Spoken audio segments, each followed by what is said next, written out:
Transform your WordPress site into a thriving print-on-demand business with this straightforward Printful integration tutorial. First, make sure you have a WordPress site with WooCommerce installed and activated. WooCommerce is the essential e-commerce plugin that allows you to sell products.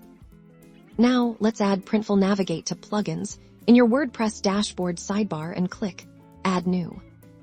In the search bar, type Printful, and once it appears, click Install Now, followed by Activate. After activation, you'll see a new Printful option in your WordPress menu. Click on it to begin connecting your account. You'll be prompted to create a new Printful account or log into an existing one. This step links your WordPress store directly to your Printful account, enabling product syncing and order fulfillment. Once logged in, follow the on-screen prompts within your WordPress dashboard. This usually involves confirming the connection and setting up basic store details in Printful.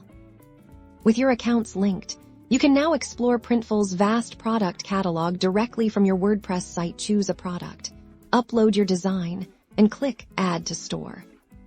Printful automatically creates the product listing in WooCommerce. You can then customize the title, description, set your retail price, and choose your profit margin. And that's it. Your print-on-demand product is now live on your WordPress site, ready for customers to purchase, with payments processed seamlessly through WooCommerce and fulfilled by Printful.